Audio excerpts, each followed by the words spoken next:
welcome on Watches TV, and we are by Hermes to talk about an evolution of the famous H8, right? And we're here with Mr. Philippe Delotal, and it's going to be a mix of French and English interview, but we'll start with French. Alors Philippe, qu'est-ce que vous nous présentez cette année? Alors cette année sur notre atrium, c'est-à-dire notre espace Hermès, vous avez la chance d'ailleurs de pouvoir découvrir dans un premier temps 35 montres. 35 montres qui représentent finalement le savoir-faire de la maison. Alors dans ces 35 montres, on a aussi les métiers d'art, donc le travail de l'artisanat.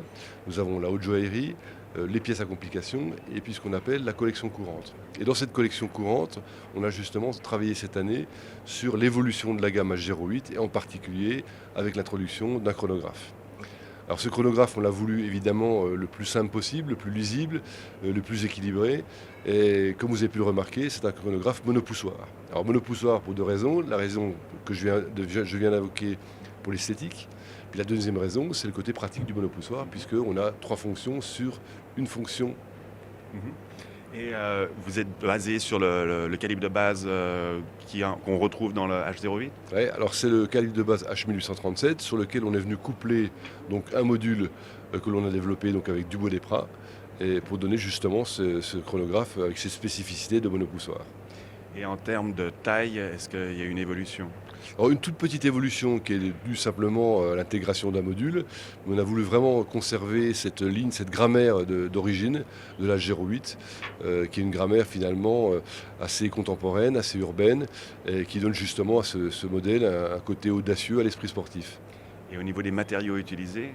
Alors les matériaux utilisés sont les matériaux de base pour ce qui concerne la lunette et le fond. Par contre, on a travaillé une matière qui est le carbone, alors que ce n'est pas une matière, disons, très nouvelle, mais pour nous, elle nous a intéressés à 2 titres. Le premier, c'est que le carbone a l'avantage d'avoir cette légèreté, cette résistance, mais aussi pour le côté esthétique, parce qu'on retrouve sur le carbone toutes ces strates un petit peu grises et noires qui justement donnent un caractère spécifique à cette montre. Et le carbone qu'on retrouve aussi sur l'évolution de la H08. Eh bien non, c'est pas le carbone, c'est la fibre de verre. C'est la fibre de verre qu'on a utilisée justement sur cette H08, sur 3 aiguilles. Alors pourquoi la fibre de verre? Tout simplement parce que c'est une matière aussi intéressante en termes bien sûr techniques et mécaniques pour sa résistance de nouveau et sa légèreté, mais aussi parce que justement cette fibre de verre chargée d'aluminium et avec de la poudre d'ardoise, la poudre d'ardoise va donner justement ces nuances un petit peu gris clair et grises qui vont donner justement à cette montre un caractère tout à fait particulier puisqu'en plus on va les coupler avec 4 couleurs différentes. L'orange, le jaune, le bleu et le vert. Donc un peu funky comme ça. Funky, oui, j'ai envie de dire, c'est une montre où on va aussi être porté par un homme, une femme, et exactement avec une taille de 39 mm. Et on va inventer finalement la vie qui va avec. Très bien.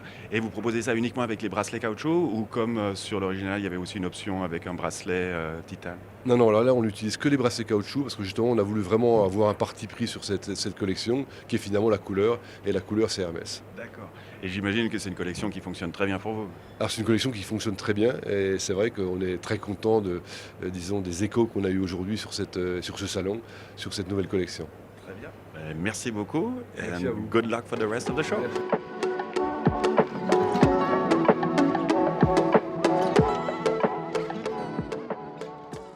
Something I like about Hermes and that you can see behind me is that they give a lot of space to creativity. So let's try to find out a little bit more what's behind this concept. And something I would like to add is that all the watches here are free. I mean, you can actually touch them, see them really up close and personal. And that's a nice thing, not behind a window. You see what I mean? All right, let's discover more.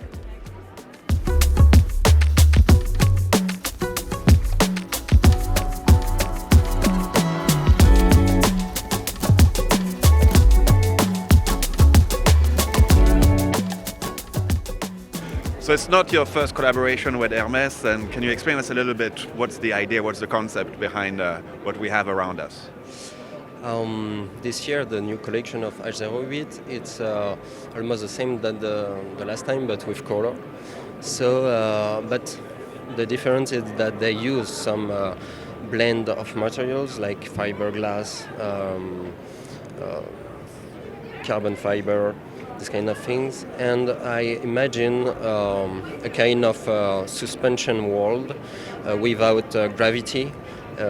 Nothing touches the floor, and all the form are in carbon fiber, the black parts, and glass fiber, the white parts. And my first talks was about different scale of time. For example, a dragonfly. The life of a dragonfly, it's few days. They're born, they want to make love in few days, they make eggs, and they die. This is the life of the dragonfly, but the movement of the wings of a dragonfly, it's a fraction of seconds. And the elaboration of these wings, it's millions of years. And with the scenography, I want to ask this question of different kind of times, the form, the movement, and the material. And the fact of having the watches available also like this, is it also part of the scenography, or was it something that was already planned? No, it was a volunteer of Hermes at the beginning. Do not put the watches in exterior or in another room, just inside, in the same concept than all the scenography. So suspended with really light structures, and it works. It does work. Thank you very much, and congrats. Thank you.